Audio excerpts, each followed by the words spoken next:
And now, it's time for another Dice Tower review with Tom Vasel. Hey everybody, I'm Tom Vasel and I love Marvel X-Men United, and we are going through and taking a look at the different expansions for it.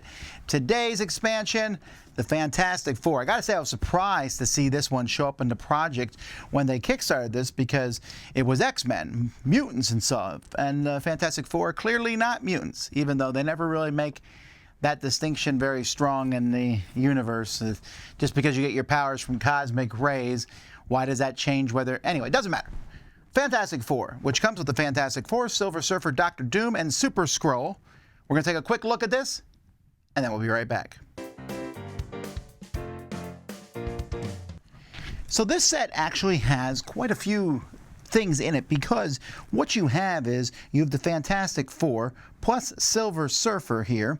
So you have 5 heroes, but since Dr. Doom is a purple character, he's also a hero in the game. So you have 6 heroes and 2 villains. So that's, I think, if you're looking for one box to get right there, that's pretty neat.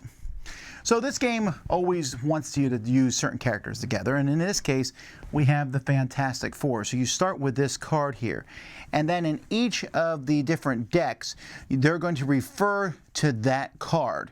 So for example, here Human Torch has a card that says Teamwork. Do actions of the same type as all the actions in the Fantastic Four, then add a heroic token from the pool to the Fantastic Four.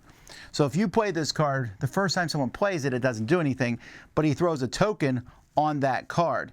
And then later on, if someone else uses that card, or if he uses his own one, for example, let's say he uses it again, he'll take a heroic action, then he'll throw a move card onto that card. Then let's say later on, Invisible Woman wants to do the same thing, so she can do all those actions, so she'll get a heroic movement, throw another movement on. And there could be 2 heroics and 2 movements on. And you can really kind of gear this card up.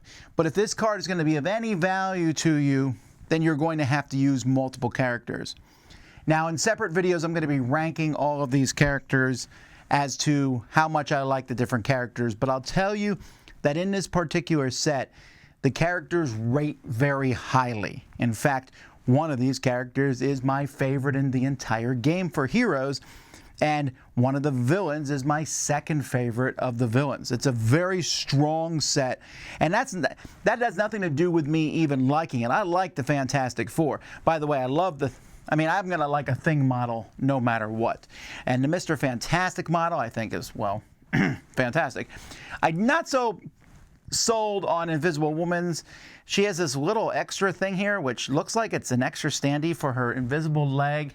We'll see when these get painted. We're also trying to figure out the best way to paint her, and if we will paint Human Torch at all, because he comes in a translucent orange. And Silver Surfer doesn't need to be painted, I think. He looks, other than his base, but he looks pretty cool being in silver. He's the only character in the game that's silver like that. And then the Super Skrull has a mix of all that, because that's what he does.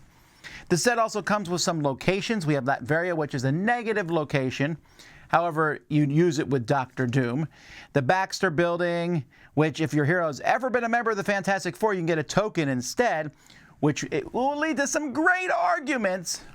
Whether someone was, I'm like, Wolverine wasn't the Fantastic Four. The Mount Wundagore seems like a negative thing, but it might not be. You discard all your cards and draw the same amount. And here you can put a token as location, which gives you an extra slot for people, which is especially nice against fighting some villains who are filling locations up as quickly as possible. Real briefly, the 2 villains in here, Dr. Doom brings in the Doom bots. So these Doom bots show up.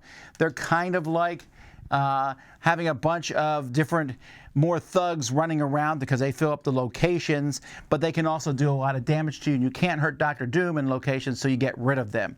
He also has a track that he's trying to get to the end to win the game.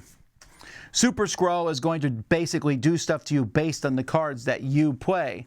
So if I'm playing, and I play Silver Surfer and he does this action at the bottom, I'm going to look here, deal 1 damage to 1 hero in Super Skrull's location, which gives him a lot of variety that you move around. He also can't be damaged if there's crisis tokens on him, but you can remove those with heroic tokens. So 2 very good villains, a team that works together well, but I have messed with these using them outside of the Fantastic Four, and I think they work well in that regard too. So anyway, that's what's in the box. One more thing before I go, I forgot about the takeover card. You have a takeover challenge to make your games harder. I don't normally play with things that make the game harder, but if you want to, you can play with this in a game, and it gives you more spots. When you have an overflow, the extra people go here. You can't use it in a game against a villain where overflows win that villain the game. But otherwise, in a most villains game, you put the extra people here, and if this ever fills up, you lose. And then you can play a brutal takeover that has fewer spots. I guess, if you want to add this to your game, but it gives you more options. So there you have it. I really like this set. I like the Marvel United series in general, but of the basic sets that came with X-Men United, just the ones that have heroes and villains in them, this is probably my favorite. I like the theme. I like the Fantastic Four, but these are also some of my favorite heroes and some of my favorite villains. That's a good combo. I think you get a lot in there.